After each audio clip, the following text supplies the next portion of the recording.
Happy hump day, everybody. It's time for some Midnight's Edge in the morning. Hope everybody's doing great.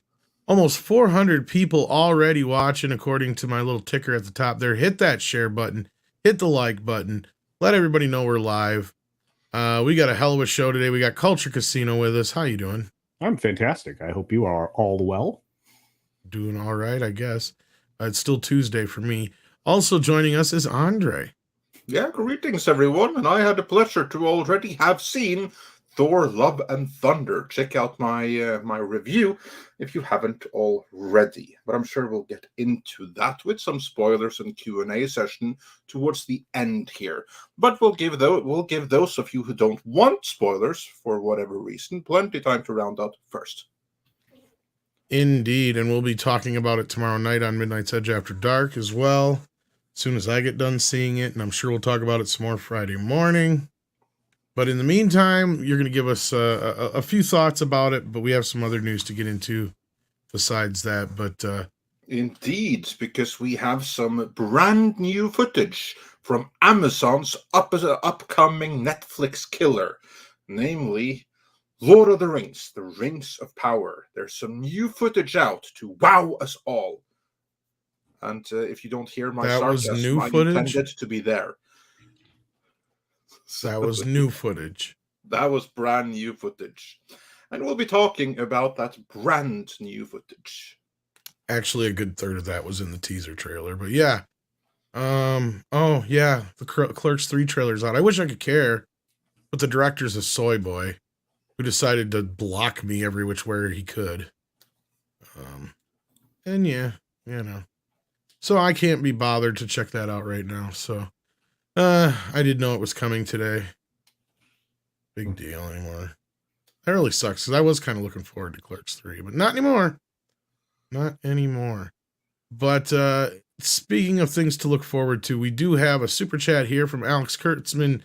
Should be, wow, I'm not going to say that all out loud. Yeah, sorry about that. Let's not say that out loud. I know who that is. Michael Miller. Thank you for that.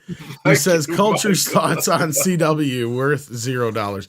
Yeah, I wish Mikey was here right now because this was basically just a tax shelter and a tax write-off. Yep. This whole thing was just kind of a handshake deal, more than that, more or less. Go ahead, Culture. You seem to know a little bit about it. Yeah, they look, there isn't a lot to exchange here. There is a giant amount of debt. It's kind of like writing it off, which is probably the best they could hope for, to be honest with you. You have two major studios that would just like this to disappear, off of their books. And so you're going to see Nexstar do what they can with it. CW just renewed two programs that I consider meh. Three programs that I consider meh. And we'll have to see where they stand. A lot of the original programming is produced by Warner.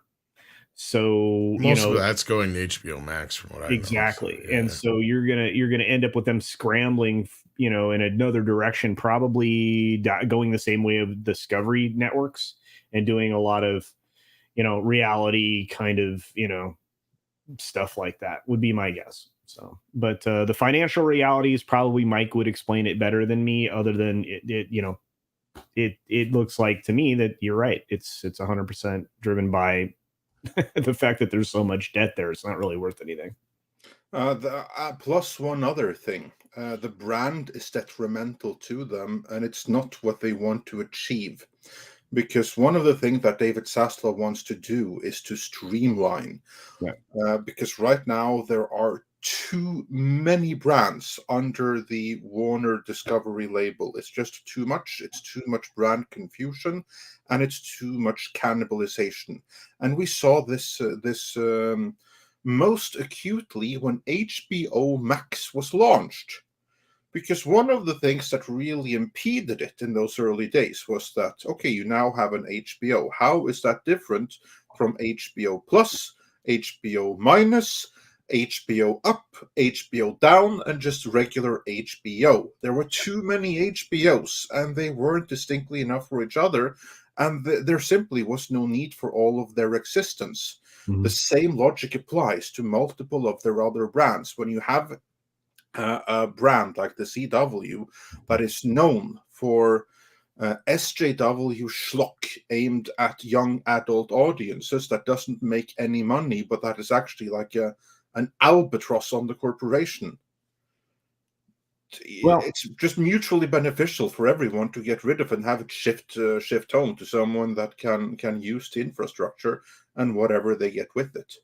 Yeah, and that's kind of you're 100% right. That's kind of their direction. And considering Nexstar owns a bunch of the affiliates where that programming airs, it was kind of an easy marriage. Not to mention the fact, and I know you can speak to this as well, Andre, they're trying to get that $3 billion cost savings delivered as soon as possible. Exactly, and one of the ways that you cut costs is by cutting costs, and getting rid of something like the CW is cutting costs. It's not profitable for them. It's just a money drain. It's a money drain that's bad for them to have. So they're far better off making, and it's not that it's been like sold for $0. It's some other kind of exchange going on there. Yeah, basically so what it zero looks like. money changed hands, but still there was obviously some kind of deal that was mutually beneficial. It's a massive write-off of debt. So, I mean, you want to deliver $3 billion in cost savings. That's a good chunk of. That's a good place to start. So, yeah. Evidently, I mean, they're just Nexstar is a company that looks like they've done nothing but just acquire media companies for the past 10, 15 years. It looks like, or actually longer than that, more like 20, 30 years almost. Yeah, they're kind of like Sinclair and some other big ones. So. Yeah, like they don't really seem to own any real assets outside of that. Like they don't have any. They have like Rewind TV. It looks like News Nation. Which do they own WGN now? It looks like even maybe. Yeah, like a lot of stations. They don't really have any actual like IPs. For instance, is my point. They have the Food Network and the Cooking Channel now because of the whole Warner deal. But see, here's the thing: is it looks like it's a partial. It doesn't look like it's a clear out buy and buy from what it looks like here. Like there's a percentage of ownership. So like Warner's still involved. It looks like too. And we have Mikey here joining us. So is I think the other owner. So I was listening in. I had to come in real quick. I don't have a lot of time but I heard you guys talk about the story, and this is all I did for like better part of 7 or 8 years. So for the selling party, I'm just going to build on what you guys have talked about already and fill in the gaps. For the selling party, we want to, like, if I'm on the Warner side, I want to reduce my operating expenses. So I want to reduce my percentage of ownership so that I can free up cash flow that otherwise might be, subsidizing this thing in any way, shape, or form. So that's the benefit, which is what Andre was speaking of. Now, to the buying party, someone would say, well, why would you buy this thing that's got a ton of debt and it's got nothing but losses and keeps canceling stuff? Well, let me tell you why. There's 2 reasons why.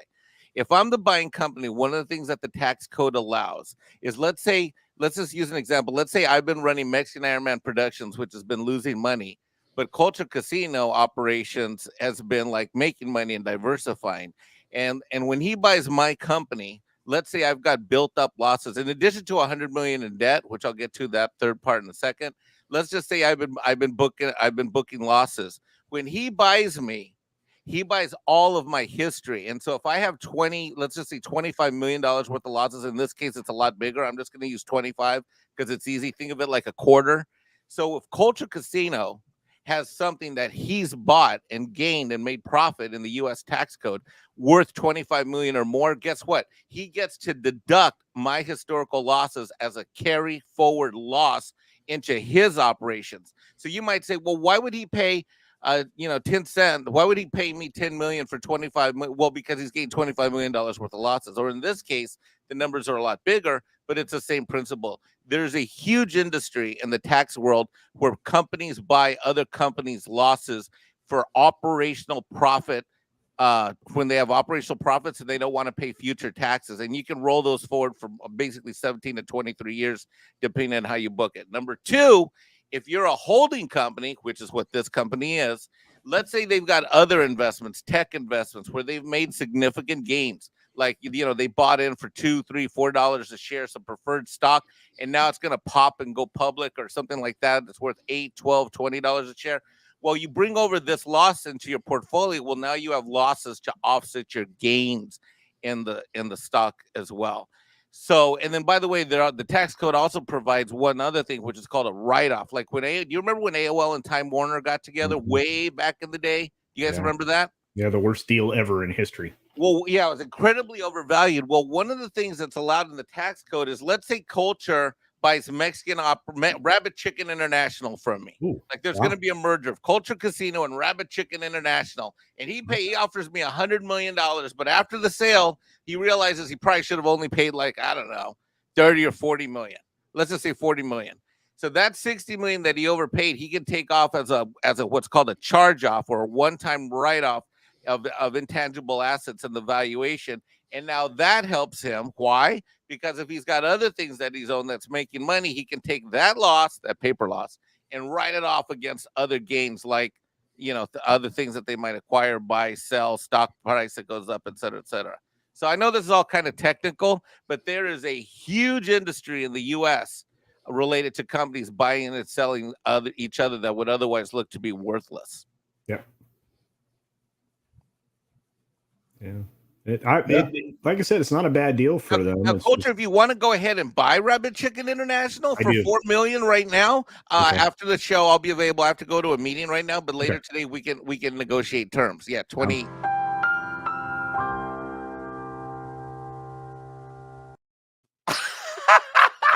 Thank you, Mike, for all of that knowledge. That was awesome. We brought in the tax guy.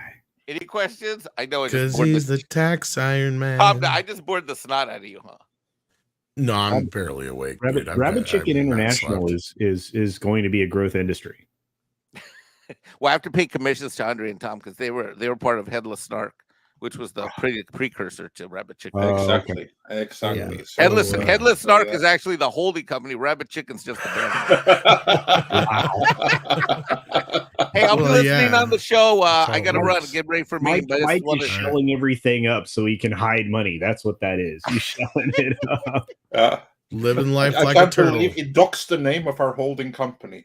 One shell at a time. Headless Snark Global Holdings, Andre.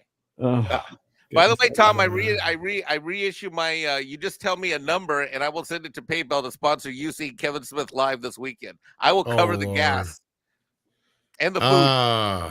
If it wasn't, I don't know about that. Accidental.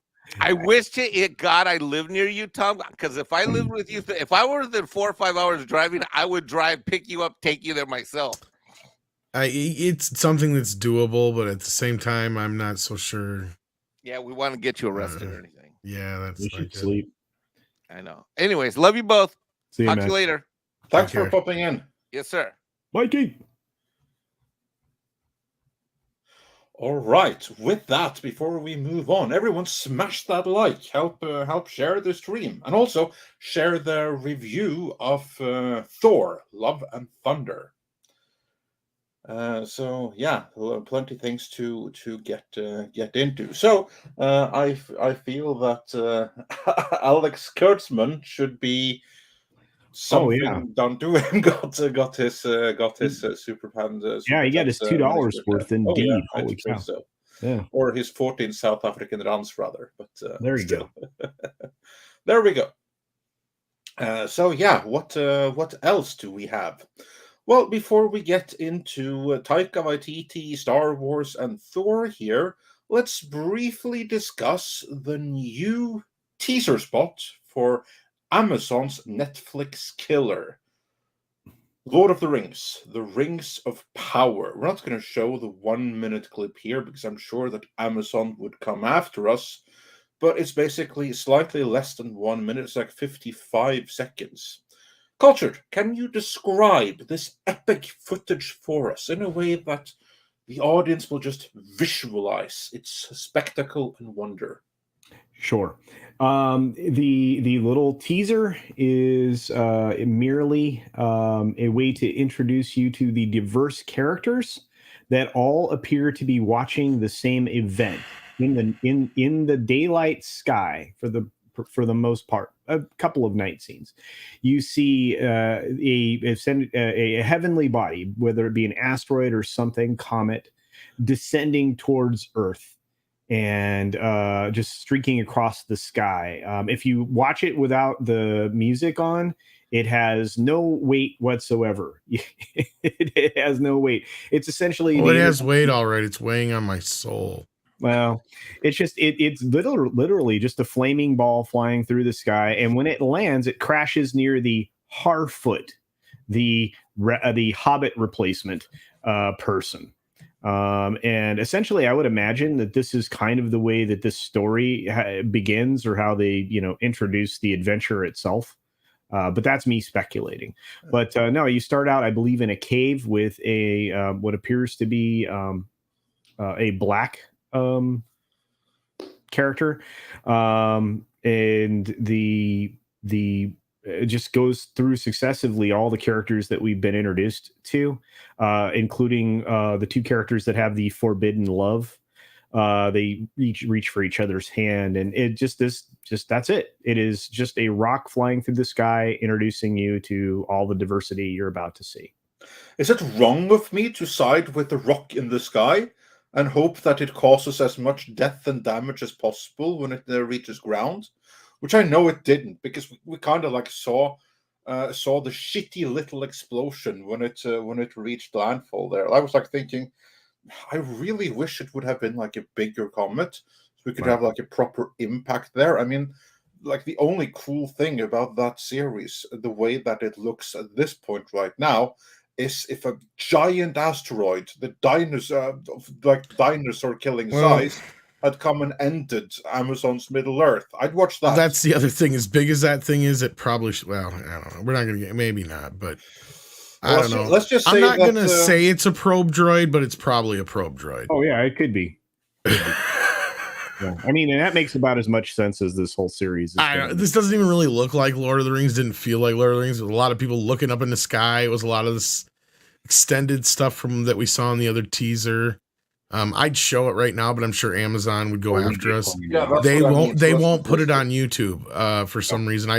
Well, we could probably surmise the reason. They don't want to get ratioed to fuck. Exactly. But evidently, I think this is a teaser trailer for the actual trailer that's supposed to come later this week. Evidently, it's available. Exactly. That's exactly. I think the 14th or 17th. I forget the date, but no, actually in the article I was reading, I think it said the 14th. Yeah. Oh, then we can look forward to it being ratioed when it's. Yeah, but when you watch it, if you have Amazon Prime, you can watch it right now on your Amazon account. But when you watch it the first time muted, I promise you, there's value in that. Because why do you keep making me try to watch this thing over again?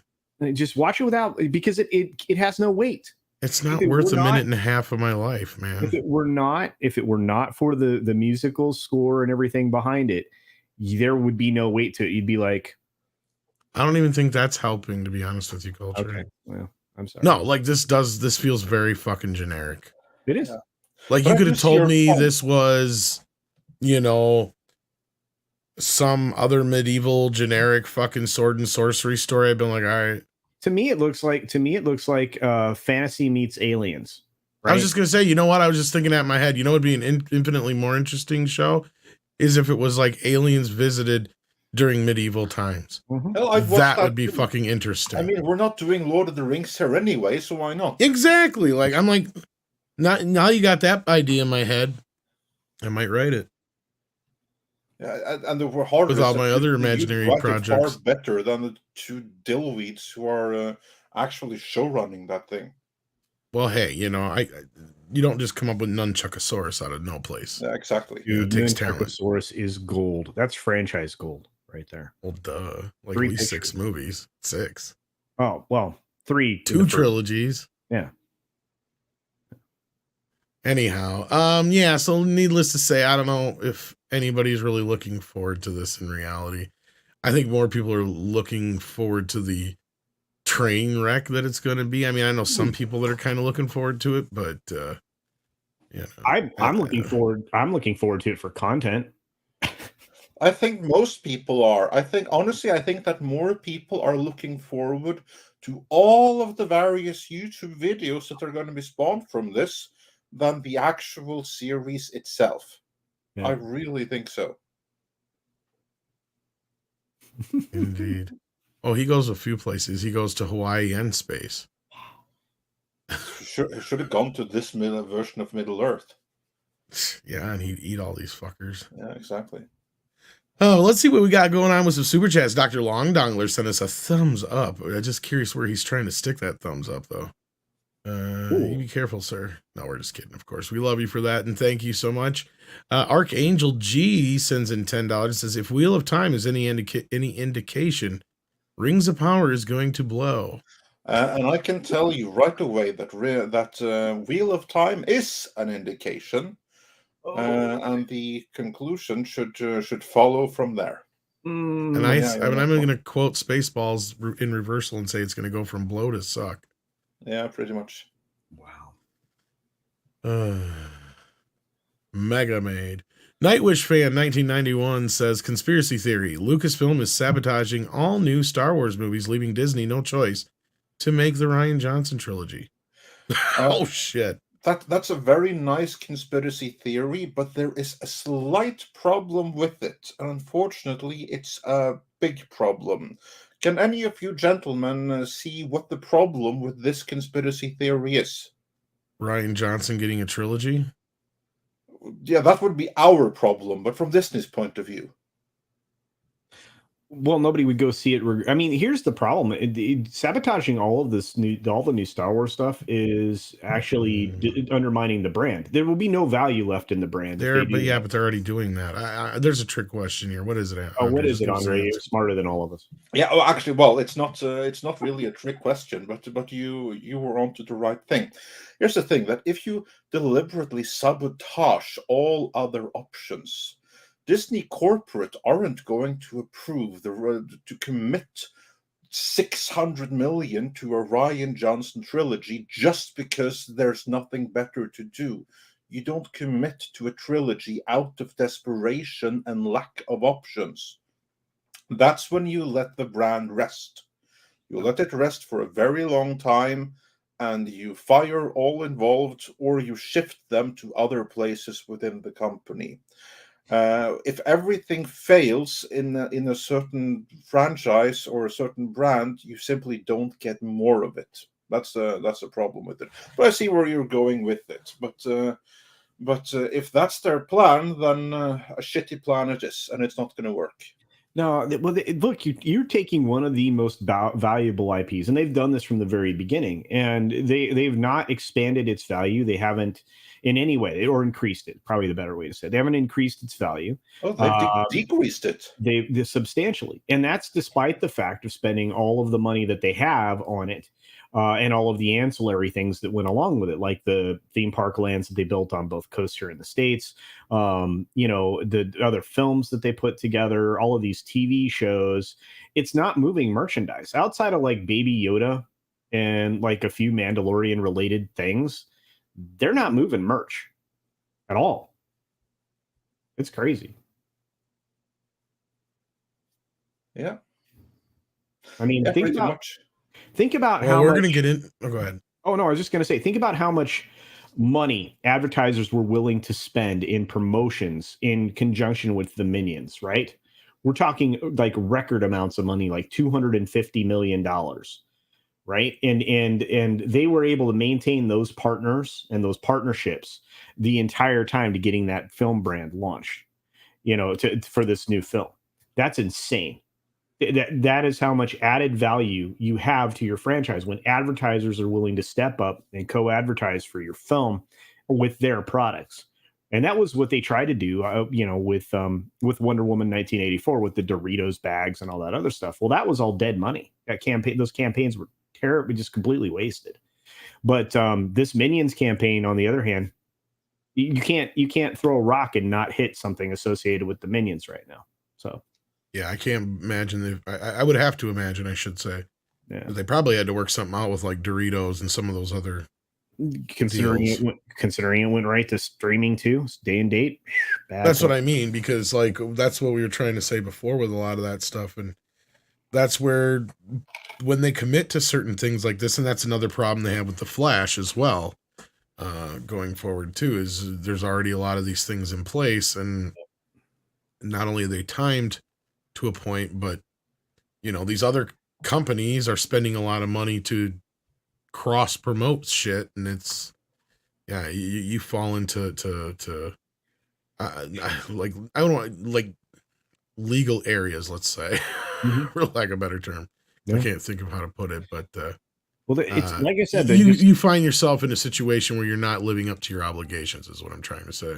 Well, Disney just, I can't believe how much money they've left on the table with just Star Wars alone. We don't even have to get into Marvel. I mean, that's a whole other, basket of kittens I'm sure we're going to talk about. Well, no, but this is just like in general how the business works, right? Like whether it's Bond or Wonder Woman or Spider-Man or Star Wars, when Taco Bell or Doritos or one of these companies makes a deal with one of these things, it's under the idea that they're doing a theatrical release that's going to cross promote the film with Taco Bell. Like that's why Taco Bell I remember working at Taco Bell when they did that big deal with Star Wars, and it came down from the top that they were never going to do that ever again, because that was one of the biggest losses they ever took, because they spent an ungodly amount between PepsiCo and Taco Bell and all that shit to promote Star Wars. Yep. And it didn't really do them any good. So, I mean, yeah, it was a success to a point, but like it didn't really do for them what they wanted it to do, considering how much they gave out. But that is the gamble with commercials. Yeah. Don't always pay out. Yeah. And then JF says, any comment from Andre on HBO Max's decision to stop producing Scandinavian content? Yeah, because this is another thing that Saslaw has ordered under the streaming thing, because HBO had a number of international divisions that were also money drains, one of them being Scandinavia. So it's not just Scandinavia, it's several other regions too. But that is one of the regions that they are withdrawing from, in a sense, where they will be a distributor of mostly American-made content while stopping production of local content. Yep. Like, for instance, one series that was made by HBO Scandinavia was Be Foreigners, which is a story taking place in modern-day Oslo, where suddenly Vikings and other historical figures from the past appear in today's society. Like, kind of like imagine that episode of South Park where people are coming from the future to get jobs, right? Like the inverse of that, kind of. They took your jobs. Kind of like that. And it's like high concept sci-fi, and I've only seen a couple of episodes. I didn't like it. I don't think it was very profitable. So do you think this is kind of like something that's kind of been coming for a long time? Because like I remember you were saying something a while back about that Viking show. There was a lot of people pissed because some bullshit with the local government, like they walked from the deal or whatever, and that was back then. Do you think it has more to do with that, like tax incentives and a few other things? Yeah, absolutely. I absolutely think that there is something to do with that as well. Because our local authorities are, well, how shall I put this? They are not as bad as certain other Western governments and authorities I could mention. Like, we don't have inflation as insane as some others I could think of, but we have plenty incompetent people in our government too, especially the ones that we have right now, and they still are of the opinion that any kind of foreign production, or they need to be chased away because they're going to be paying taxes out of their ears to film in Norway. I mean, that's why all the sequences that take place in Norway in Thor, Love and Thunder are filmed in Scotland.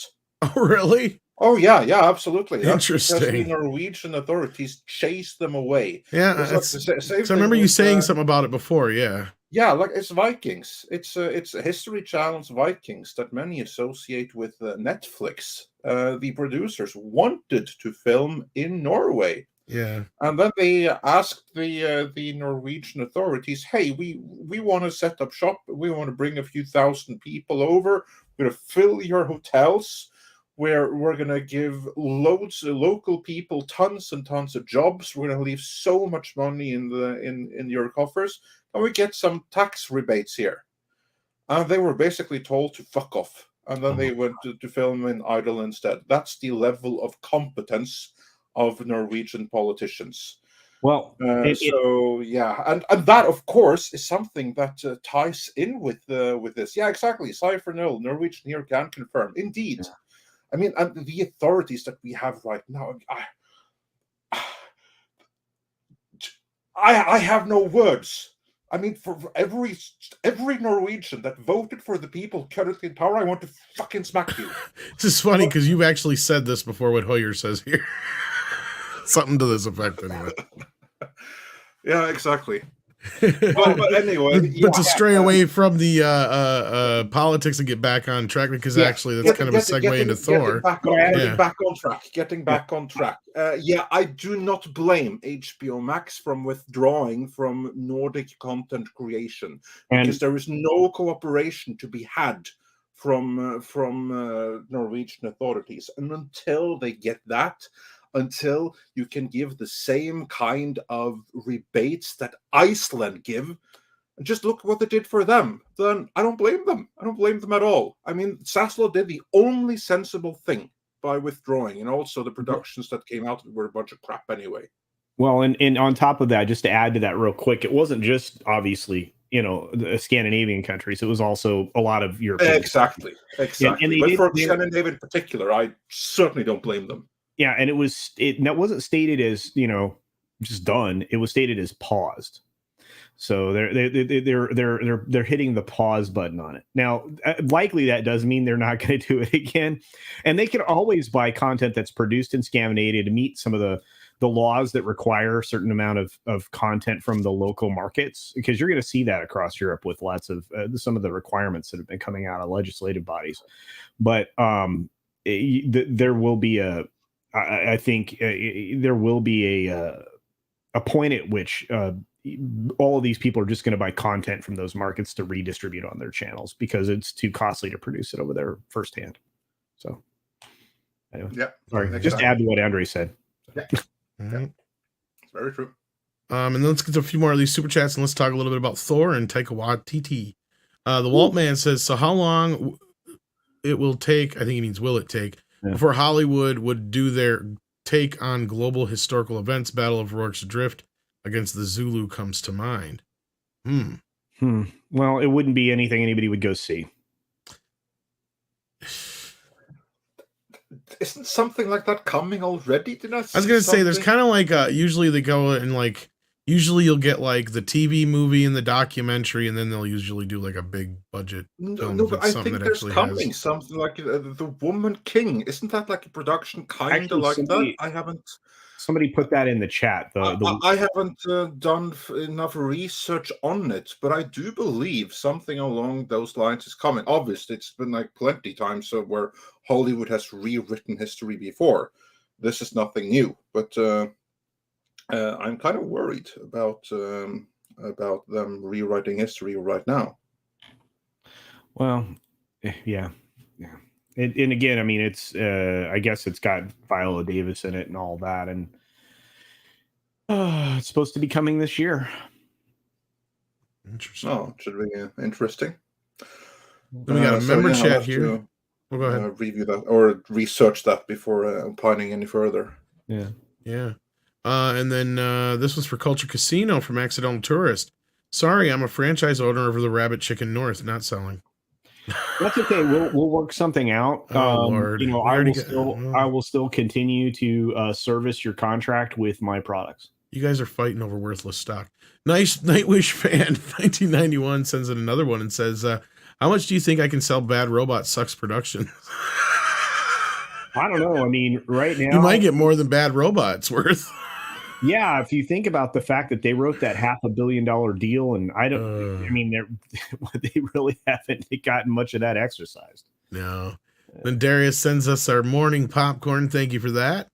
We appreciate that. And then we got House of Atreides says the footage is a predator arriving to Middle Earth. Yeah, I watched that. That's what we were just talking about. Is we'd love to see like a medieval versus Like, what? Even though that's kind of like on the level of like, yeah, it's kind of dumb. Like, see, here's the thing: that my big problem with Predators going against any culture pre-guns is it kind of goes against their code, right? Like to us, we'd be inferior prey. Yeah, but they have magic. But that's my whole point. Is until we like actually like. That's why I liked that third Predator movie, right?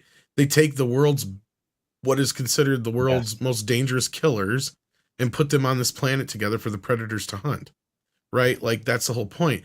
Like, if you go up against a civilization that's barely discovered arrows, like, well, that seems like you're kind of punching down. It's almost like shooting fish in a barrel. Aren't we just about...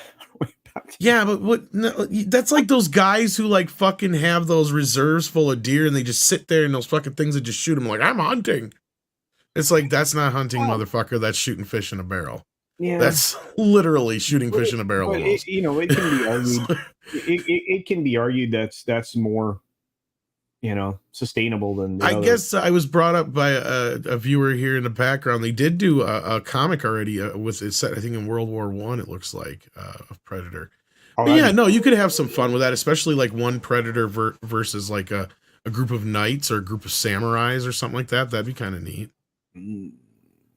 But just it can only be one though, right? Like, because otherwise it's not a challenge and it makes them look like they're punching down. That's the problem. I don't know, man. You've seen ninjas. Ninjas are awesome. Well, that's what I'm saying. It has to be something that's a worthy opponent, because otherwise a predator usually won't go against something that's not a worthy opponent. That's my whole point to begin with.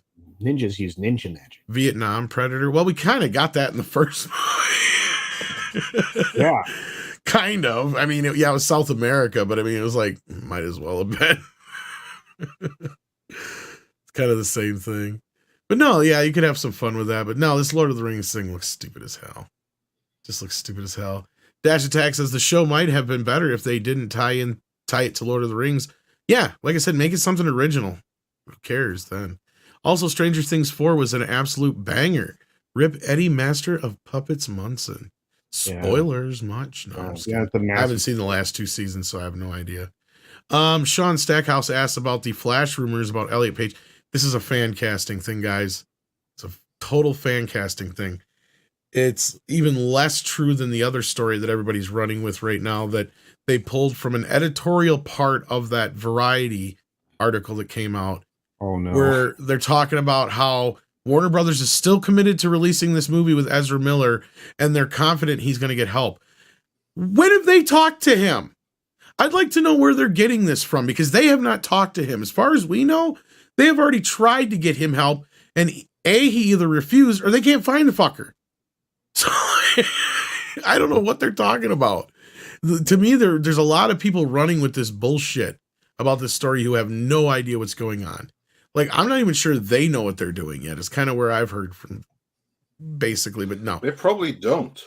As far as I know, the person who's number one in the running right now is Dylan O'Brien, and then you mentioned the secondary one in the last video, Andre, about it. Yeah, but I forgot his name. I did too, but yeah, I even had a mock-up that somebody already did of that guy as the Flash. But no, just go ahead, Culture. I was just going to say, this is a huge rumor, though. You could probably have that Dylan folk get. Yeah, that could probably work, right? But you're going to have to feature Ezra in it for a couple of minutes to get to the replacement. I don't know, man. No, you don't. You just recast him. Period. Yeah. That's the only chance they got at this point. No need for him to be in there at all. If they're going to reshoot, recut, redo this whole thing, don't know that they're going to do that yet. We don't know what they're going to do yet. Yeah. If they were, right? Because that's what our speculation is right now. If they were, they'd have to figure that out in the next 3 months. They don't have a lot of time. Oh, this is going to get pushed back, I guarantee you. And somebody who actually brought up the point before was Mr. Script Doctor, who said the time to release this was like 3 weeks ago. Yeah. Or a month ago. Not that, at least 3 months ago, like right after Batman. Because now they're stuck. Late, guys, I had a work call. No problem, man. Welcome. Thanks for being here. Yeah, see, I'm all for a new Flash. I just have one stipulation. He has to be a blonde actor, like in the comic book. Yeah, that would be the one that I said. Who's the other one? I don't remember right now. Yeah. I can't remember either, but Has yeah, there's golden locks like Sam Jones. Yeah, that's what this guy has. yeah, the second kid that they announced is the possibility, but Well, not that they announced, but that we no, not really kind of, announced, but yeah. Yeah. So no, but basically, I have not heard anything new. Last I knew, they were trying to keep it out of the papers that they were recasting before all this shit, and now they're looking at a situation that they don't know what they're going to do right now. I think, and this is just my speculation, they're going to look at it like, look, we already spent $80 million on the Justice League reshoots for a movie that already lost a bunch of money. They're not going to make any money, and it's going to make them look really bad if they release this movie with Ezra Miller in it. So at this point, their only option is to reshoot it, and it would probably cost them about that much. And then just if digitally. they're very budget conscious of it, yeah.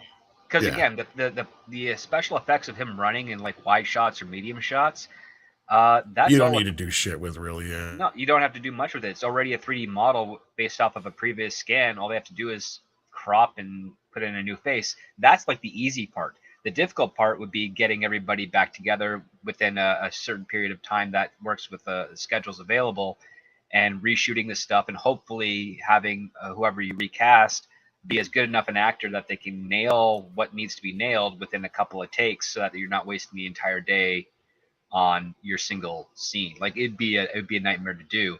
But unfortunately, as you pointed out, Tom, yes, if they release this film around the same time as the Batman, or 2 weeks after the Batman, they would be in a far better position, because all they have to do is damage control it at this point. Right. But now it's in the opposite aspect. They've had a preemptive strike against them where they couldn't even launch an attack if they wanted to.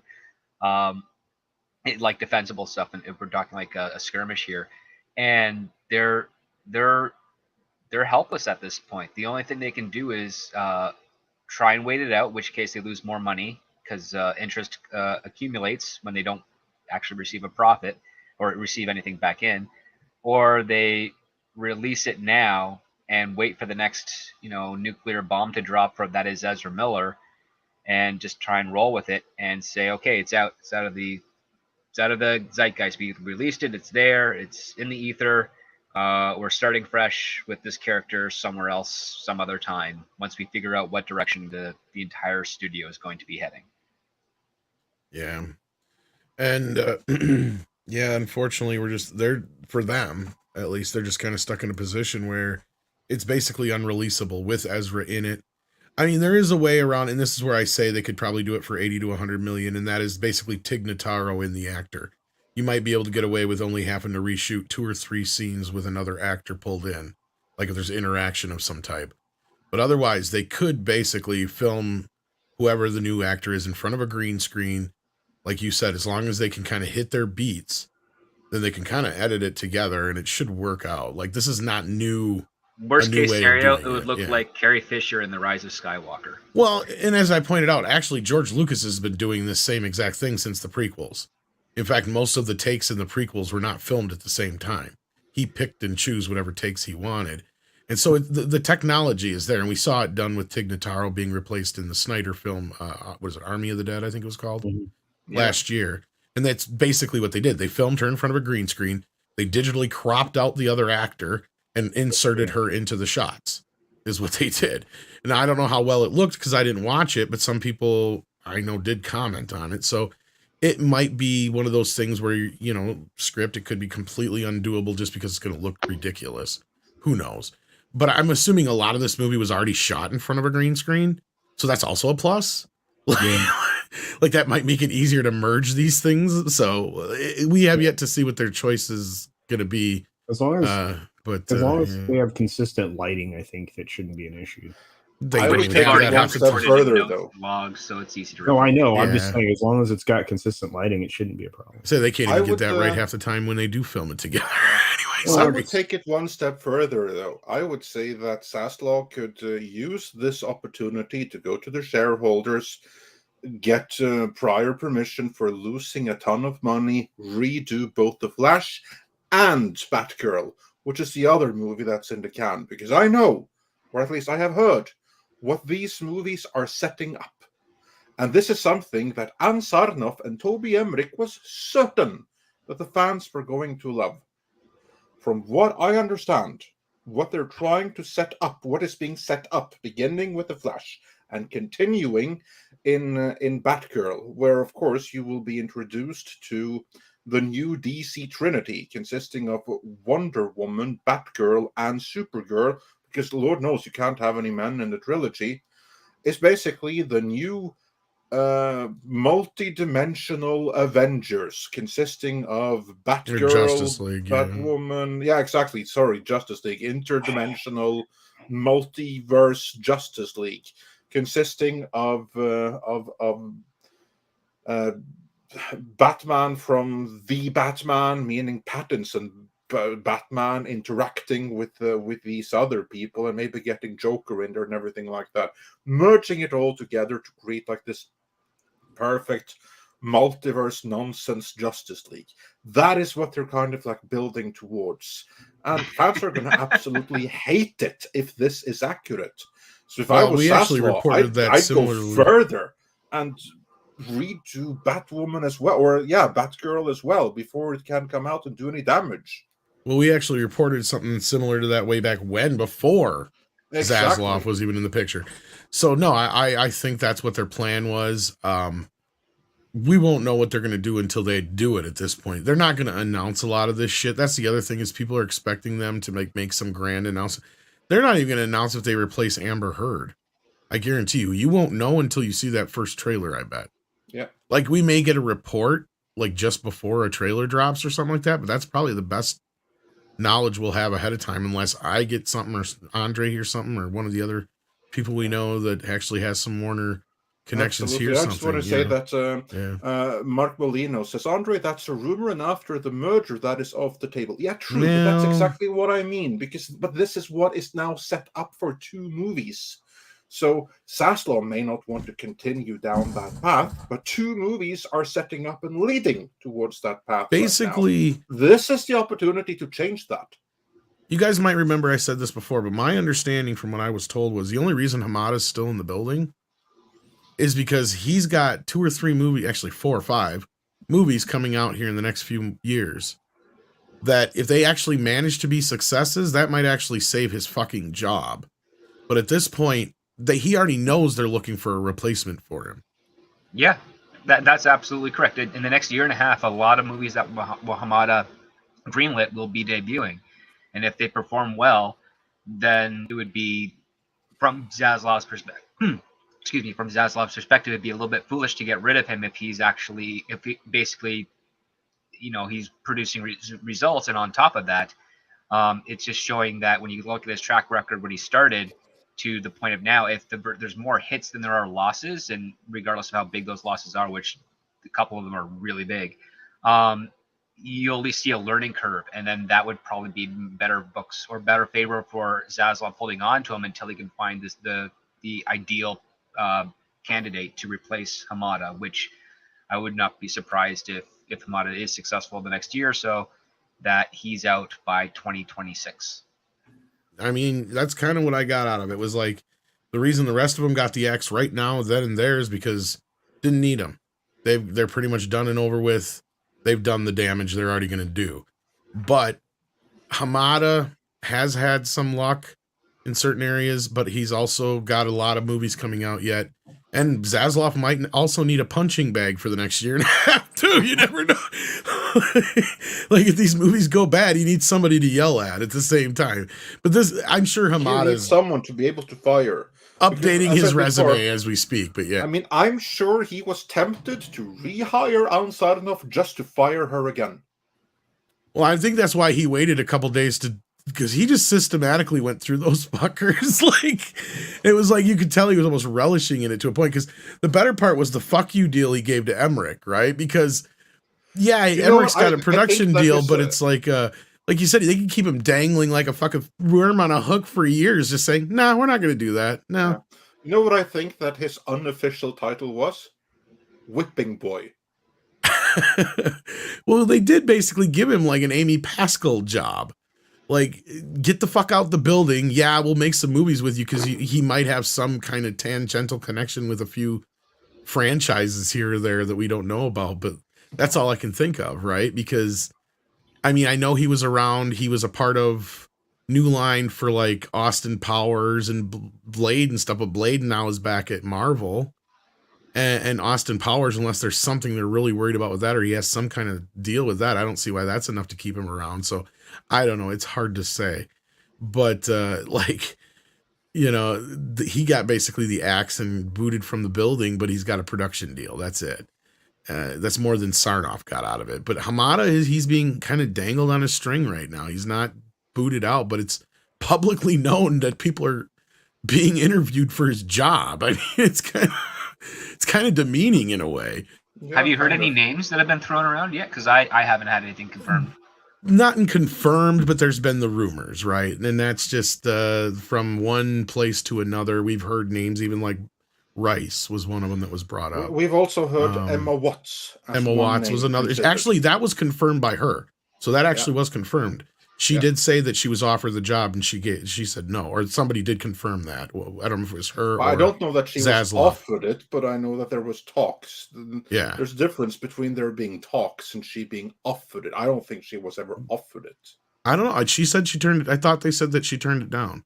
I can't remember if it came from her or Zaslav directly, but that one has been confirmed. I thought. Say that I was offered it, but I turned it down. That's gonna make you look real good to a potential other employer. And honestly, I'm thinking back now. Somebody go out and Six might even remember. I think it came from Zaslav's own mouth that she. I don't think that Zaslav would have said, "I offered her the job, but she turned it down." I don't think so. It could be, but I would be surprised. But meanwhile, we have a few more super chats here, and we also have some Star Wars and Waititi news, or lack thereof, to discuss, as well as some discussion on Thor: Love and Thunder itself, for those who are so inclined for that towards the very end here. Until then, Mech1164 said for $5, a wise old green dude once said, merchandising. That's where the real money from the film is made. Yeah, you are so right. That is a pretty big Actually, deal right he's there. not so right. He was gold, not green. Well, unless you're colorblind, and I'm sorry. Well, it was a golden with a greenish hue. We can say that. Sort of, kind of. Yeah. And Mike Cat wondered, did they even film the Girl with the Dragon Tattoo remake in Norway? No, they did not. But there's a natural explanation for that, because the Girl with the Dragon Tattoo is actually Swedish, and they did go to Sweden to film the remake of that. The closest equivalent of that would be the Snowman, which is Norwegian. Nordic Noir. Actually, it's a Norwegian series of books. It was an American-made movie. Sadly, the movie utterly sucked. But they did go to Norway to shoot that, to get everything right with that. I know, because I was in it. That's like my big Hollywood moment was being a background extra in that.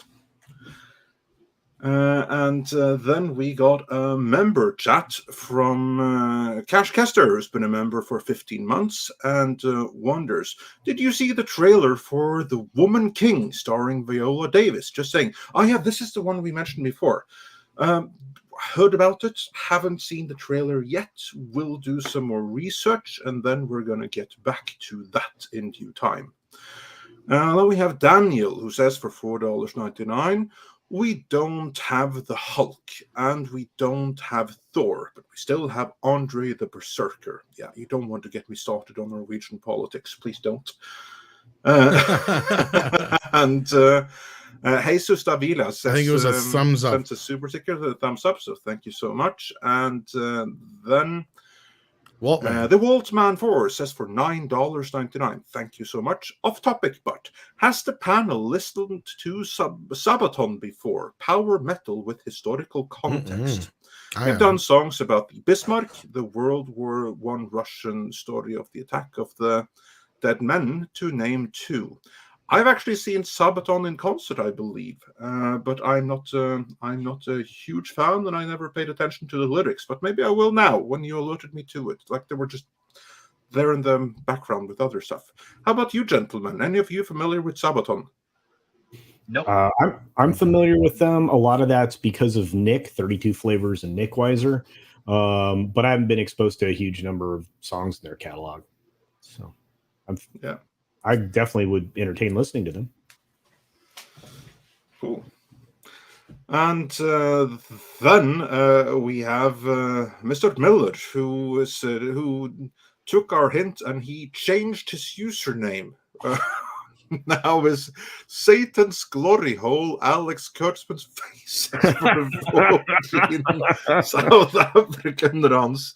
Isn't it time to look at past fired regimes, Johns?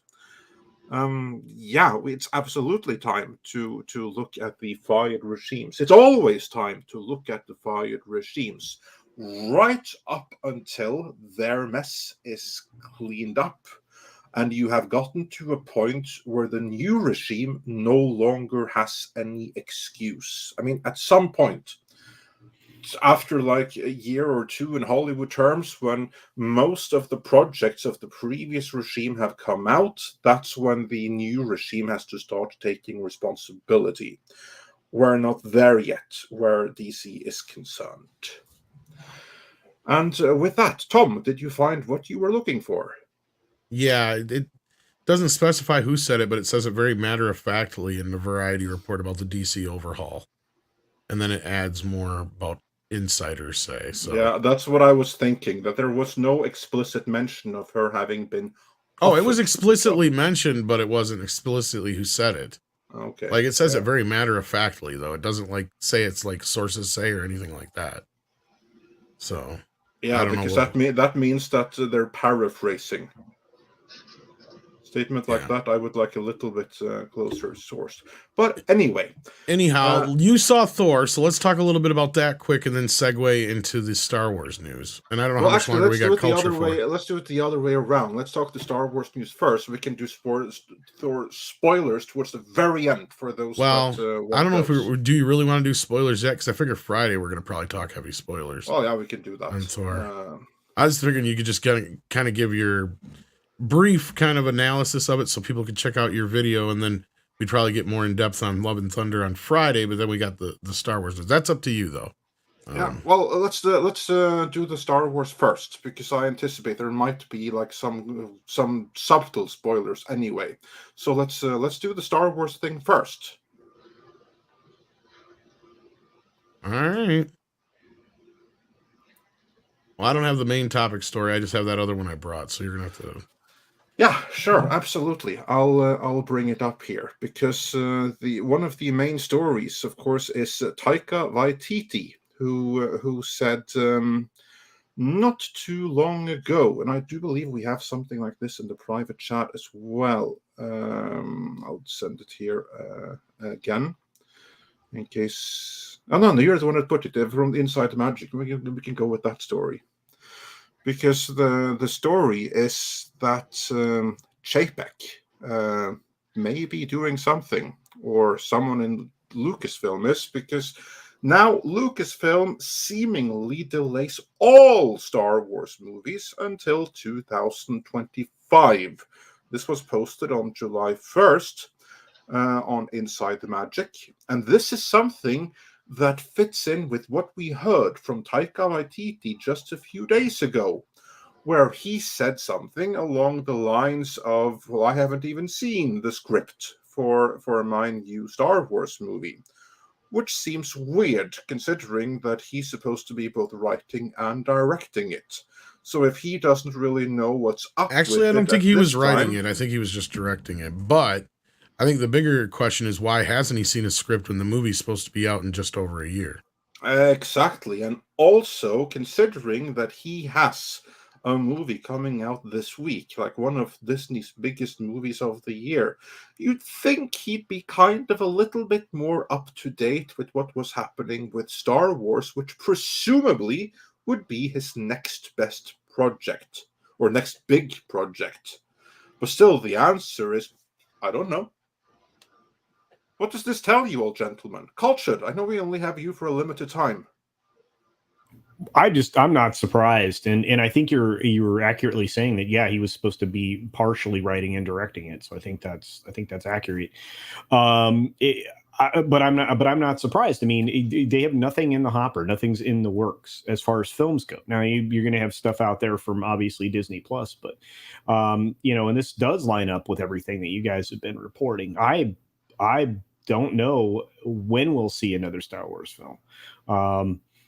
I'm pretty sure that you guys are accurately reporting everything. So it lines up with what I'd heard, and nothing's in production. So I mean, I don't know what to say to this other than I'm just not surprised. And not only that, I mean, Taika is taking on the wrath of fans on the regular. And you're right with him being, releasing this film, now this Marvel film. Apparently, he forgot that Natalie Portman was in the prequels. So how much that was hilarious, because basically there was a conversation was reported to the public that went down between Natalie Portman and Taika. I think Taika told the story himself. I can't believe he would tell such a tall story. What I'll would find be the out, point of sharing this? Probably trying to do a dig that the prequels weren't good enough to remember 20 years later. I think so too. That's what I was going to get to. Is everybody kind of overlooks his sense of humor? Well, yeah, except that sometimes it's overblown and overdone. So anyway, regardless, I'm not. Yeah, surprised. he told Rolling Stone this. Yeah, he needs to actually. So I have a feeling that it was kind of. I wouldn't be surprised if he's not making half of it up. He needs to sit down. That's all I have to say about that. He needs to sit down. Yeah.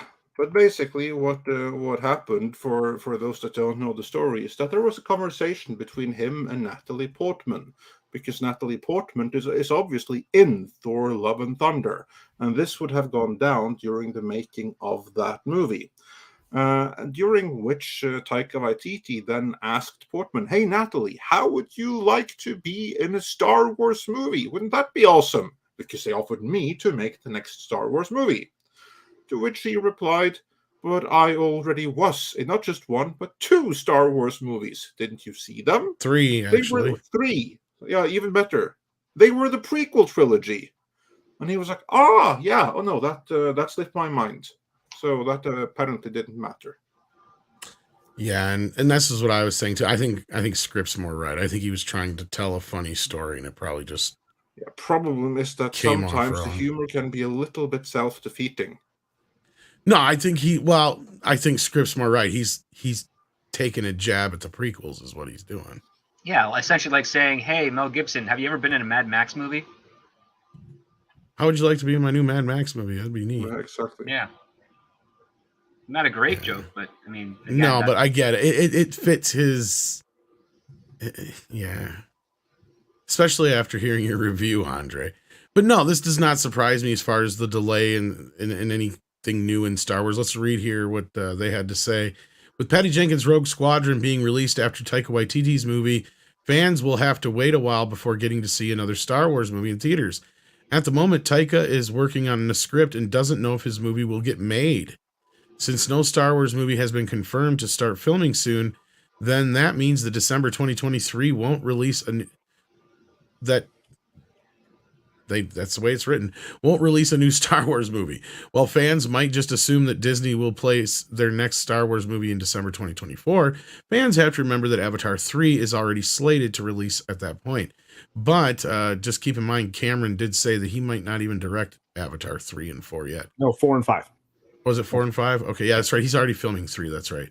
Originally, Disney had planned to release Avatar or Star Wars every year for the next few years. This plan was smart, but now that Star Wars movies are taking longer to make, fans might have to wait until 2025 to get back to theaters to see the next Star Wars project. Well, I don't think that there's so much they're taking longer to make. I just think they're not going with the ideas they're getting presented. It's a 3-year process once they've locked their script. Yeah. I mean, well, even then they've kind of brought it down to like 2 years. It seems like, but yeah, we'll but see. that's because they didn't lock their script. Those are garbage stories. Star Wars movies could release in May, but Marvel tends to do a lot of movies. They're kind of just speculating here now. This is like a lot of, we know the real reason. Let's be real. Well, this is a lot of fluff for, inside the magic's doing here about this, but Lucasfilm is in no rush to release another Star Wars movie after the sequel trilogy hurt Star Wars. Sure, the movie made lots of money, but Lucasfilm doesn't want to be seen as greedy and create more movies just to make more money. Okay. They need that attitude, actually. Yeah. That's why Kennedy believes directors and writers should spend several years working.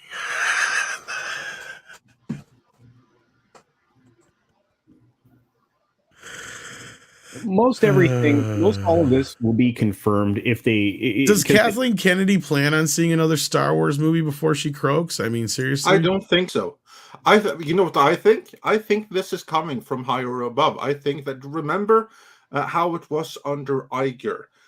Kennedy, she could announce whatever she wanted on streaming, but Iger had the final call on theatrical releases. Now, think back to like this Disney Investor Day just 6 months ago.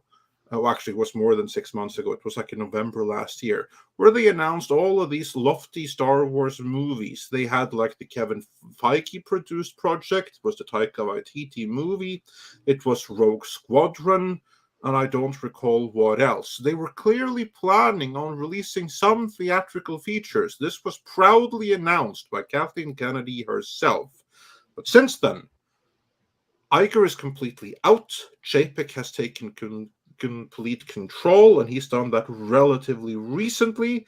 And shortly after he has really tightened his grip over the company is when we're getting these news. I don't think that's coincidental.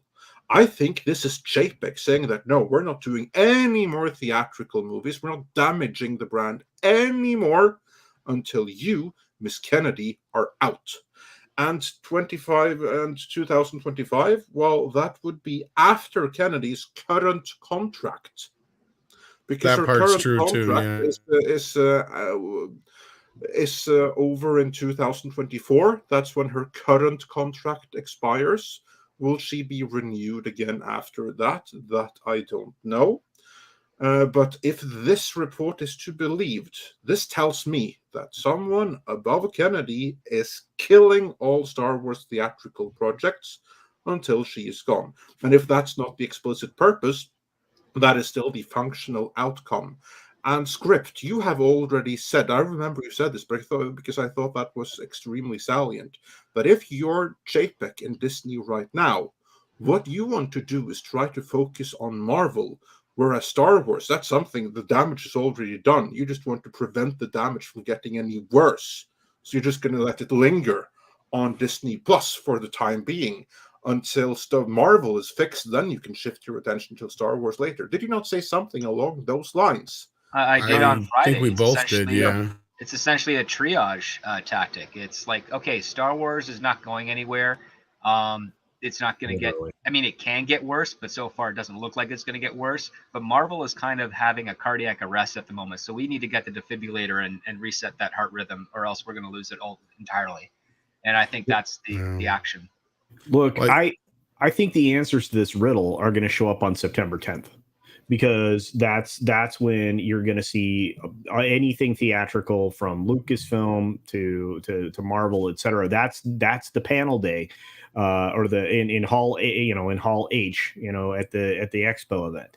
That will be when we'll know what's on the horizon, if anything, because they're going to have to announce something. My thoughts are that Lucasfilm will lean into obviously the indie stuff and all the Disney Plus garbage, right? Then they'll probably focus on obviously the theatrical releases coming up in the new phase of the Marvel Cinema Universe. But we will know more from the horse's mouth on September 10th. So, sorry. Yeah. Absolutely. But and what this also means, because you mentioned there's nothing that's going to damage Star Wars further. I can tell you what would damage Star Wars further. Now that I've seen Thor: Love and Thunder, and I had some fun with it, but what would damage Star Wars further is a Star Wars movie directed by Taika Waititi. That would damage the brand. I don't dispute that. The other part too is that, technically speaking, Lucasfilm has 2 completed Star Wars scripts just collecting dust. The first one is a Knights of the Old Republic script by Letitia Kilogodis, if I'm pronouncing that name right, which I'm not. And then the other one is the Rogue Squadron.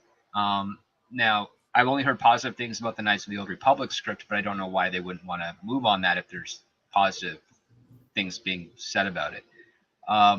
But I do understand the concept of, at least from Disney's perspective, prior to Chapek taking over, Taika Waititi was a hot new director who reinvigorated the Thor franchise with Ragnarok. So they were probably looking at him to do the same thing with Star Wars after the divisive sequel trilogy. But the thing is I don't know if he's got the right maturity for something like a Star Wars thing. I mean, unless he's doing something like Ewoks, because that would be right up his alley. But yeah, anything else for a bit more of a balanced Star Wars story, I'd be doubtful he could achieve. Yeah, I agree with that. He might work for an Ewoks movie, but anything Skywalker, no way. And unfortunately, we are losing Cultured Casino. Yeah. But thanks for joining us today. Always a pleasure. Hey, thanks for having me. I hate to bail at this point because we're just getting into the fun stuff. Of course, we've been talking about a lot of fun stuff, but yeah, we've got more interesting subjects you guys are going to cover here in the next 45 minutes to an hour. I wish I could be here, but I got to go. Thank you for having me today, of course, gentlemen. It was always a pleasure. I will hopefully see you soon. Have a great day, everybody. Love you. Take care. Take care. All right. So before we get into your feelings on Thor, let's welcome Archangel as a new member. Thank you for that, Archangel. We appreciate the support. And then Grimzilla, who's been a member for 4 months, says, "Hail, gents. Andre, God of War Ragnarok just revealed their collector's edition will come with a 6-inch North Mythos accurate. I think you'll like it." Cool. There you go. Is it on the Mega Drive? I think it's a figure or some type. Yeah, but probably it's going to come with like the figure is going to come included with a game for like either the PlayStation 4 or the Xbox One or whatever is the latest number that's out there. Or the mythical PS5 you don't believe in? Or the mythical PS5 that doesn't exist until someone donates a copy to me. Then it'll exist. Not until then. And Mobile Recluse has also been a member for 10 months at the Midnighter level. Thank you for that. Master Clockwork says, "We need a return of Celebrity Deathmatch, Amber Heard versus Ezra Miller." Yeah, but they need to be actual matches and not the clay ones. Yeah, like someone actually, that's something that I'd pay to see. I'd be perfectly okay with someone paying Amber Heard everything she needs to pay Donnie and some extra, right? For an actual few rounds in the octagon against Ezra Miller. And you know his feelings on women, so yeah, it wouldn't be difficult. It'd be a hell of a fight, I think. Yeah. Crazy against crazy, that'd be fun. That would be hilarious. I think it'd be a hell of a fight, actually. Yeah, but actually, they are. Go ahead. The succubus versus real life Jamie Gump. That would be something. Well, and they are actually bringing back Celebrity Deathmatch, I think, if I remember right, for Paramount Plus. And then we got a super chat from Duras here, who sent us a little Shiba dog. And he is saying, "How's it going?" Thank you for that, dearest. We appreciate that. Then Ram Bam 3000 says, "Ironically, it took a Swedish military metal band to do a song about the Falklands War. And it's a banger." Oh, nice. We'll check that out. Then SGR Red Wolf says, "Didn't Cameron Pasha say earlier that Star Wars is being backburned while Chapek cleans house one property at a time? Isn't this an... I knew it." Well, yeah, I posited it on Friday. Script backed me up on it, and then I think Cameron agreed. Because, like, at this point, Marvel is the problem, right? You've had, 4 movies now that have basically failed to do what Marvel should be doing?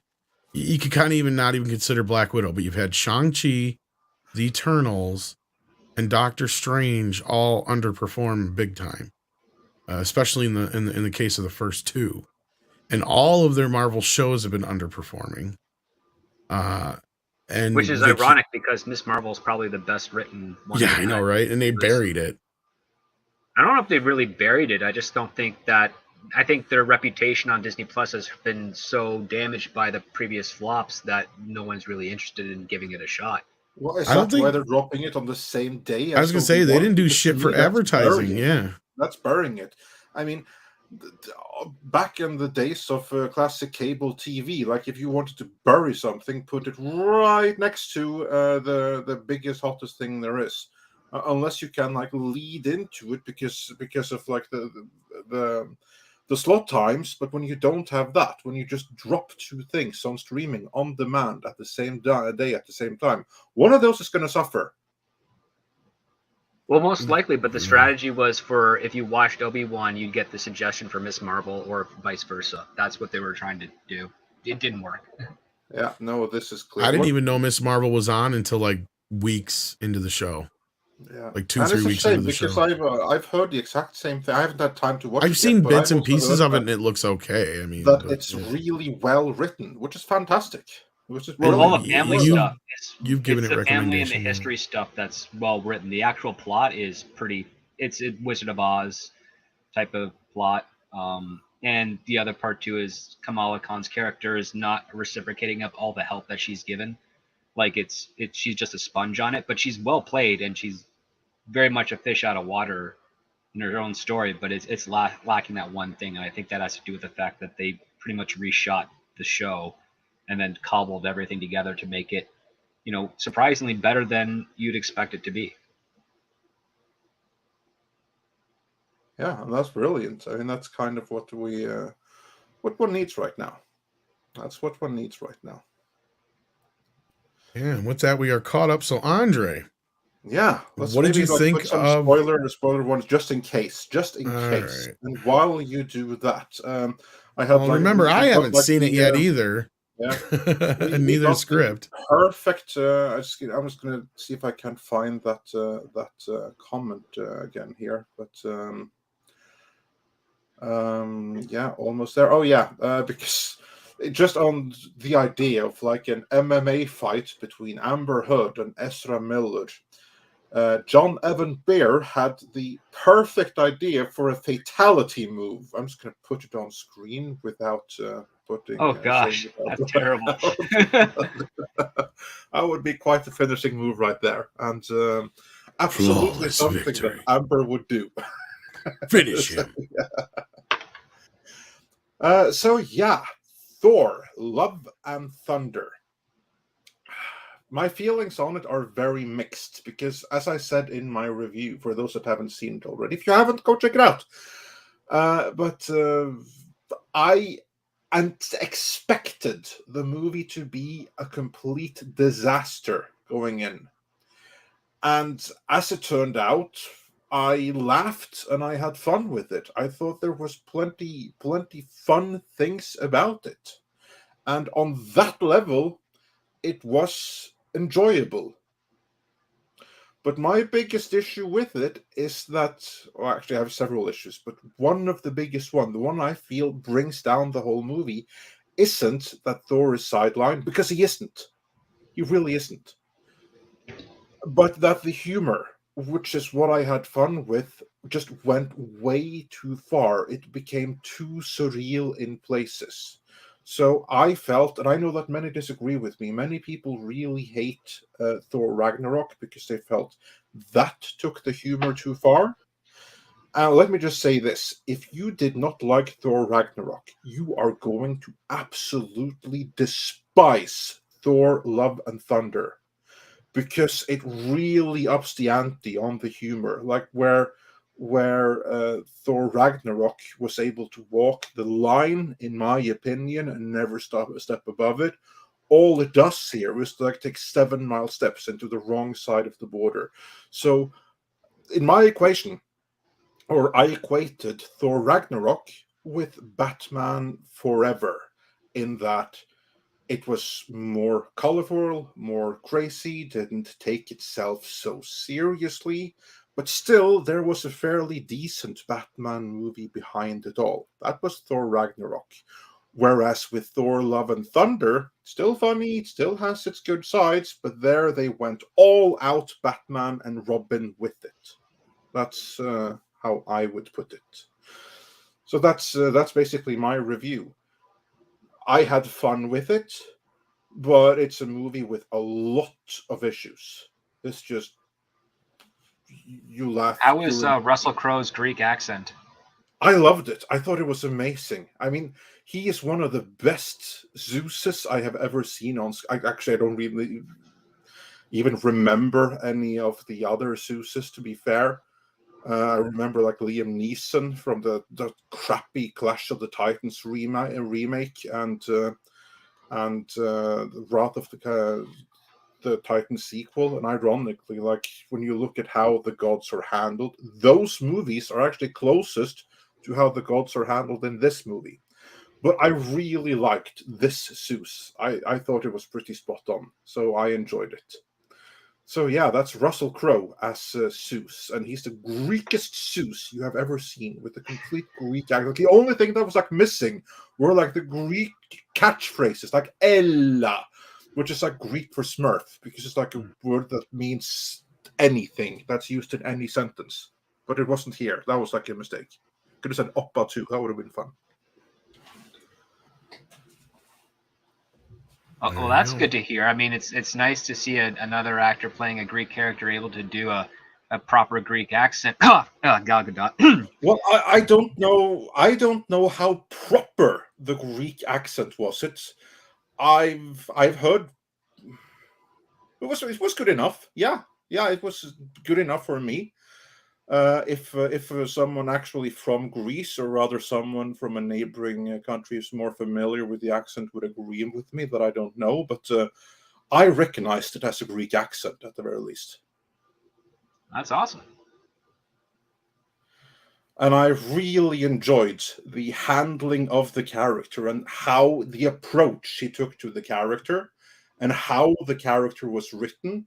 Now, I don't know how much Greek people are going to appreciate it, but I, as someone firmly in Team Norse mythology, thought it was hilarious.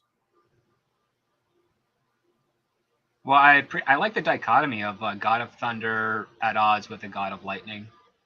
Yeah, exactly, and that's one of the things that I kind of liked about it too. Because I think like the real mythology and the history behind that is really fascinating. Whereas what they have used here is basically they kind of like go with the superficial academic explanation of what came first. So someone has obviously done some level of research, but not too deep level of research, and kind of like go with the popular narrative in a sense. But still, it works for what it is and is kind of fun. I'll say that the theme is kind of never meet your heroes, and it and it worked here. So that was actually one of the highlights of the movie for me was Russell Crowe as Zeus. Is that a sign that I shouldn't go see Kevin Smith this weekend then? If you want to go see Kevin Smith, not really. Then absolutely, go and ask him, why do you block me? Just have someone film you while you do it. I did actually watch the fucking Clerks 3 trailer though. Yeah. Oh yeah, that did drop today. Yeah, I watched it a little bit ago while we were talking here. But it actually, fuck him. He's an asshole. Actually, it looks decent. That's the fucking problem I have. But anyway. And then we have a couple of questions here. Liam Neeson's chin, and Liam Neeson, he of course obviously was an earlier Zeus. He wonders, are the ramps a substitute for the bisex bridge? Well, if you mean the Bifrost, then yeah, kind of. But this is actually consistent. Aren't they the screaming goats or whatever? Mythology, because in the Norse mythology, Thor did ride a chariot, which was basically ran by two rams. These ones here, they're screaming goats or something like that. I was really annoyed with their screaming. Yeah, that got real old real fast. I mean, they scream throughout the movie. It's really annoying. You know who they reminded me of, going back to South Park? You know those aliens that come from the future? Reminds me of those. Were just as annoying. Oh, the jack officer, no, I not the jack officers. The other ones, the ones that. Sorry, no, the Jackosaurus or whatever they were called. Jack officers, yeah, they were like making fun of Jar Jar Binks, but yeah. Yeah, exactly. It reminded me of those, so I felt like those were underutilized. It was like just one. Or do you mean the Goobacks? No. I mean the Jackosaurus. Yeah, I was gonna say the Jack officers is what I was thinking. Because they talk like this. Exactly, and so do these rams.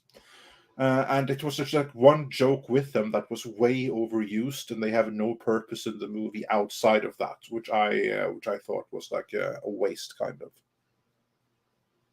Indeed. So yeah. Any questions about the movie? Not too spoilerish, but like anything you want to. Well, you already kind of said it had some woke elements, but it didn't sound like it was overly woke.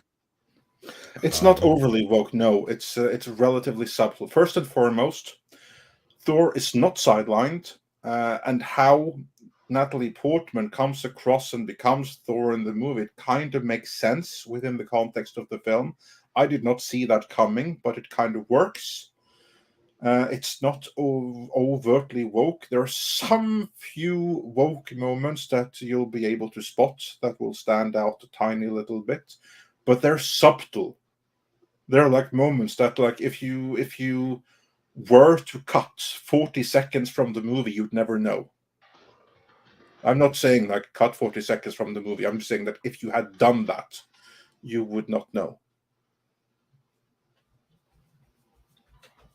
Okay. Well, I don't really have any more questions because I'm going to see it tomorrow, so I'll just wait to see it. So at this point, and I already know too much anyway because it's basically that leak we got a couple weeks ago seems to be real now, and yeah, so I kind of have a good idea what the movie is anyway. So yeah, probably. So for those wondering, do I recommend it? Not really. I'm saying that I had fun with it, but there's a big leap between I had fun with it and you should go out and reward this by seeing it. I think that Marvel needs a slight course correction, and not in this direction. So it's I would not be upset if this movie were to underperform somewhat. And what I will also say is that I said in my review that it is the second best movie of Phase 4, or rather Phase 4. But that may come across as wrong. It's the second best, yes, but what I actually mean by that is that it's also the second least bad, because that's actually a more accurate description compared to like most other MCU movies from before. This really doesn't measure up. And in terms of like Thor movies, I have to consider it more if this is the worst or the second worst Thor movie. Now, it's definitely behind Thor Ragnarok and the original Thor. I have to digest it a little bit more before I know how it stands up to the Dark World. By the time all is said and done, yeah, ask me again in a few days. I have to think more about it. And Giselle wonders, that's right, is Tessa Valkyrie still referred to as the King of Asgard? Yeah, for some reason, she refers to herself as the King, which is like weird, because the appropriate thing would have been to refer to herself as the Queen. Red Sai wonders, is Thor 4 worse than Superman 4? I would say no, because I actually laughed and had a little bit of fun with Thor Love and Thunder. I didn't with Superman 4.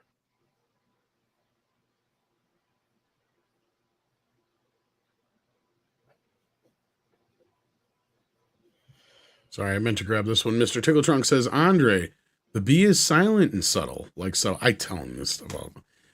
You know what? Honestly, I think I said.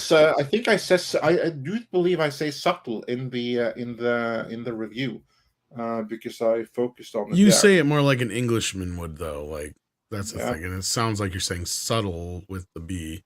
You do it with some of the other words you say too, but well, in my defense, subtle with the B is actually more of the original form. When you look at the etymology of the word, it's become more mute in modern day English, but that's why I usually don't correct your English, because like 9 times out of 10, you may not be speaking it the way we do here in America or North America in general, but you're probably saying it grammatically correct. The only ones that I'll mess with usually are colloquialisms. Like there was one in today's video, for instance, but it just very, very rarely do I really even say anything to Andre about that stuff, because I figure he's probably right and I'm wrong by correcting him. So I would say that in most other languages where you have subtle, it's actually with a B. Very nice and clear. Mecha J wonders for $5, so thanks for the support. How would you rate the visuals in Love and Thunder from 1? I think he needs like visual effects, considering a lot of the Marvel movies have had really lackluster effects lately. Visually, it's fairly pretty, but nothing like blew my mind. So like it didn't have like any really nice Jack Kirby designs or anything like that, at least not in the background. So that's a standard 7 out of 10. Pretty colors though. No overly animated CGI or anything like that. Not that stood out. Well, it's those goats, the rams, they weren't too convincing in every single scene they were in. How is Christian Bale? Yeah. Oh, he's excellent. Well, he's fantastic. I say you gave him probably the most glowing review. Christian Bale is fantastic. No, he's Russell really Crowe, good. Yeah. He was one of the highlights of the movie, so I greatly enjoyed him in it. So he saved it. I mean, that's a role that could kind of like make and break the movie in a way that he stood out, because he was the one doing the one serious acting performance in the whole movie. I was kind of like thinking that there has to be like one of those, "Do you want me to trash your lights?" moments behind the scenes here, because everyone else is kind of like just doing a joke, or their character is kind of like written as jokes, but for some weird reason, Christian Bale's character is one that has some actual suffering behind him. You can see why he does what he does. He has a reason to want to slay all the gods. And he comes across as completely genuine. He's just really good. He's terrific. He's the best part of the movie, and he doesn't really fit in it because he's the one serious actor. I mean, they're all serious actors, right, but the rest of them, they are in a movie where they're allowed to have fun and goof off and just like laugh at the ridiculousness. Not Christian Bale. He's completely dead serious. Well, I've heard mostly good things about him in the movie anyway, so there you go. There's Andre's basic review. Unless Script had any more questions, I'm not going to ask any more because I'm just going to wait and see it myself. So, well, the only question I have involves a cast member from Ted Lasso, and if that person is in it at the end. Can you put it in the private chat here? Yeah, sure. Because I'm not familiar with Ted Lasso. I think this might have already leaked. More specific. I think this might have already leaked if it is what I think you're talking about.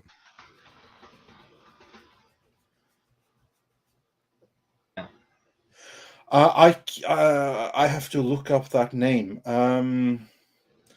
I can confirm that character is in the movie. The actor I did not recognize. I'm going to go and look up who that.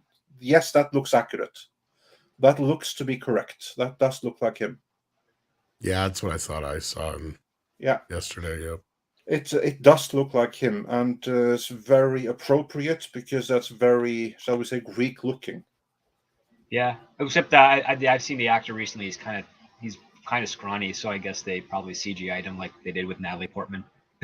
Yeah. Yes, I think they did, and this actor absolutely looks like, when you look at what this character was in mythology, I can absolutely believe him as that. And Joey wants to know, are the post-credit scenes relevant? And I'll add to that for my Yes. bladder. How many are there and when are they? There's 2 post-credit. Well, actually, there is 1 mid-credit scene, and there is 1 post-credit scene. The mid-credit scene is relevant because it tells us what's next for Thor. I gotta wade through the damn credits. And the post-credit scene is relevant because it answers a question and it gives closure to this movie, but it's not relevant for anything that happens next. All right. I was gonna say, most people who've reviewed it already said that this movie doesn't really set anything up. Yeah. No, it doesn't do anything for the Phase rest 4 of the MCU going forward. But you know, in a sense, I actually like that, because the problem with all the other MCU movies up till this point, certainly the Phase 4 ones, are that you have a completely standalone story with huge issues on its own, and then the cool interconnective stuff that is supposed to set something up doesn't happen until like the end credit scene, which is completely separated from that movie anyway. So the only thing that you have right now, which is hinting of where they're trying to go in Phase 4, are the end credit scene, and everything else is complete joke. Whereas this one steers completely free of that by keeping both the post credit scene and the mid credit scene relevant to the story. Again, the mid credit scene indicates what is next for Thor. The post-credit scene is not relevant for the future at all. It just answers like 1 question from the movie and provides some closure. And yeah, so that's actually better than any of the other post-credit scene. Then Mike and Error wants to know, who's seeing The Thing tonight in theaters? I know Fathom's doing like events for that. I am not, but I don't know if either of you gentlemen are planning to do that. It's not playing locally where I am. Sorry to hear that. This would Andre, be the original Thing, right? Yeah, for the anniversary. And I'm kind of surprised you're not, Andre, considering you just got the Escape from New York screening. Well, I don't even know that it's on here. Huh. I haven't checked. Yeah, so hopefully they have the fixed version, because I heard some places were having issues with the aspect ratio. Well, but for those that are seeing it, and in case the Norwegian at the beginning of the movie isn't subtitled or something, if you want to know what he says, what he's saying is, from my memory, something along the lines of, "Move away, you idiots.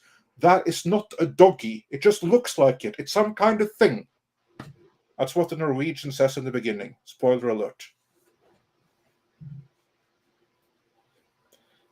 I think you've told me that before, if not somebody did. It's not the Norwegian who's saying it, so he has a really thick accent, the actor, but it's comprehensible enough. I think somebody I think told me it once, it's more like random words more than anything, but that's basically what he's saying with the words, but it's like the way it's said was like wrong or something like that. It's like not correct. But yeah, it's just like he's just has an accent, so it's fine. Like I'm not gonna be able to see it. I didn't really plan on it, but I also have the 4K Blu-ray and a big enough TV and a decent surround sound system. So if I really wanted to celebrate, I could just do it myself. So, but no, I know a few people who have gone to see it, and I know a few people who are gonna talk about it. Like Snowdub is gonna do a show about it, so check his discussion out. You might find that interesting. I don't exactly know when that's happening though. Maybe 6 does. She might be able to key us into that. And then Enrique Vasquez sends in $5 and says, "Morning, Midnight's Edge in the morning. From what I heard, Barrel's character reminds me of the original God of War from PlayStation." Well, Andre wouldn't know anything about that because it's not on the Sega Mega Drive. You are indeed correct. But I think look-wise, from what I recall, yeah. I get where you're coming from, definitely. So yeah, there you go on that one. And then Darren Hughes says he has gifted 5 Midnight's Edge members, Darth Tony, 1976, Todd Vandersees, Aaron, Wade Chadwick, and Eric Rodriguez. Congratulations, guys.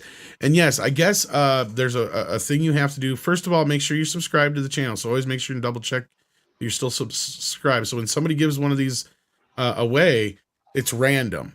And you also have to make sure, I think, on your page that you're allowed to accept gifts. So check into that as well. Mikey was talking about that last night with 6 and stuff like that. So that's something that may be important to check out. But yes, thank you so much for those gifted memberships, Darren Hughes. We appreciate that.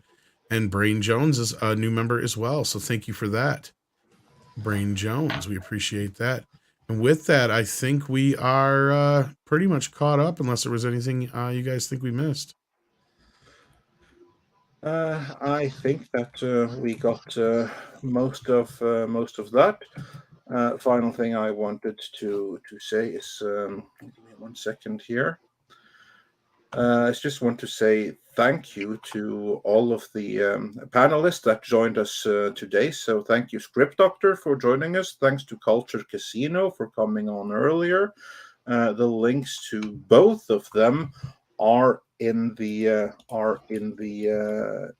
description, so be sure to click that. Check out my review if you haven't done so already. Help share it.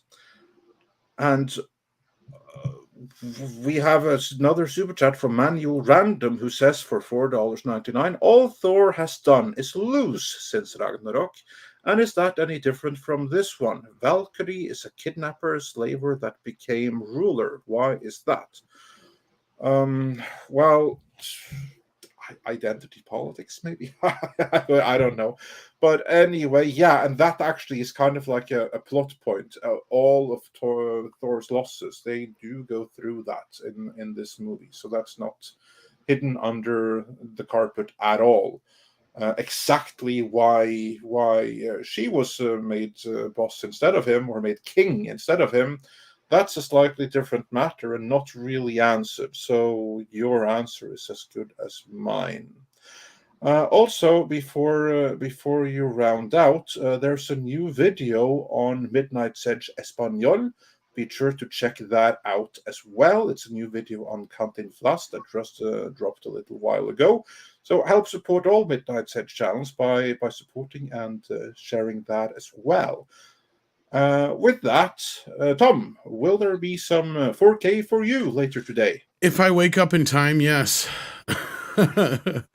Hopefully, because there's a lot of news to talk about. Shop Factory's been dropping some announcements, and some other rumors that we had talked about before have been confirmed, and we get some new rumors. So yes, there's plenty to discuss. So hopefully I can come back to the world of the living by then. But so yeah, that brings us to the end of the show. Yay! I'm the one person who's excited about that, I think, today. So yes, with that, it's time for some koalas in the rain, as Andre would say, I would think, correct? Absolutely. Well, this Script Doctor has anything you want us to check out? No, not yet. Just follow me on Twitter to see where I'll be, and look forward to seeing you all next time, guys. Indeed. Well, with that, it is time for some koalas in the rain. Koalas in the rain, koalas in the rain, no fucks given. Koala, koala, koalas in the rain, koalas in the rain, no fucks given. Koala, koala, koalas in the rain.